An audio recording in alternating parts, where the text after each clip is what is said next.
He dominated the race, made the winning move on the final lap, and still might not matter when the championship is decided. Corey Heim just delivered one of the most controversial wins of the season, and it could expose a major flaw in NASCAR's system.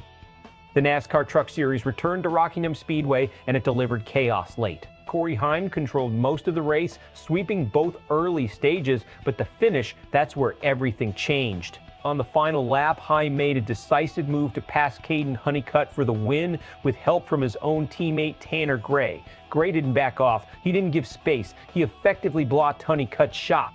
Heim takes the win, his second of the 2026 season. Then things got even more interesting.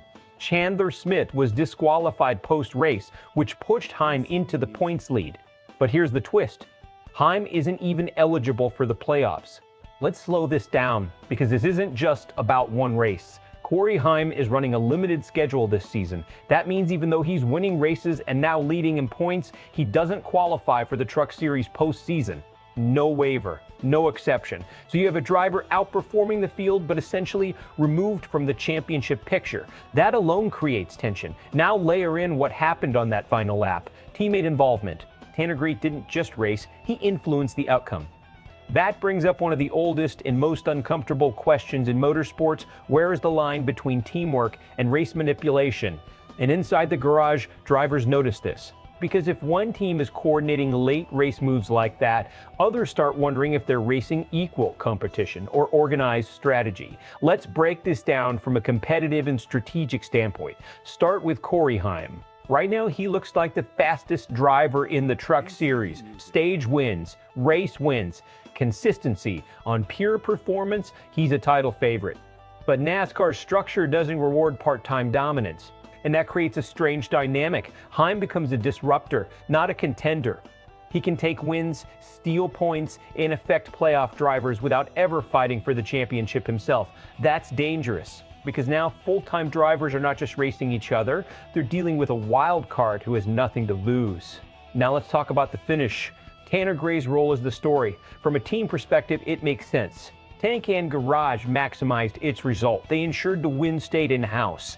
But from a competitive standpoint, that's where things get uncomfortable, because Honeycutt didn't just lose a race, he lost a fair shot at it. When a teammate alters the outcome like that, it shifts the race from driver versus driver to organization versus the field. And if that becomes a pattern, it changes how races are decided. Now zoom out. Chandler Smith's disqualification adds another layer.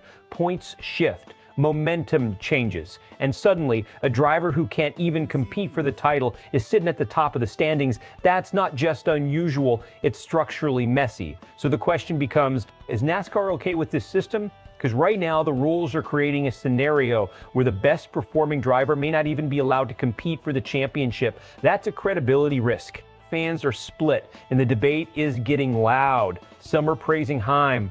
They see a driver dominating the field and executing under pressure when it matters most. Others are focused on the team tactics. They're questioning whether that final lap crossed the line. Was that smart racing or interference? Then there's frustration with NASCAR's playoff rules. How does the points leader not qualify for the postseason? That's the question you're hearing everywhere. Media analysts are digging into this too, because when performance and eligibility don't align, it creates controversy, and controversy drives attention. NASCAR revisits the situation. Maybe there's flexibility, maybe a late waiver. Heim gets a path into the playoffs, and suddenly the championship picture becomes electric. At the same time, teams keep pushing limits, but stay just inside the rules. That creates drama without damaging credibility. Nothing changes. Heim keeps winning but remains locked out of the postseason. Team tactics like we saw at Rockingham become more aggressive. Other organizations respond the same way. And suddenly races feel less organic and more controlled. That's when fans start questioning the integrity of outcomes. So here's the question. Did Corey Heim just prove he's the best driver in the Truck Series, or did this race expose a bigger problem in NASCAR's system? In that final lap, team strategy, or crossing the line? Drop your take in the comments. And for more sharp NASCAR analysis like this, subscribe to SPORTSWIRE USA.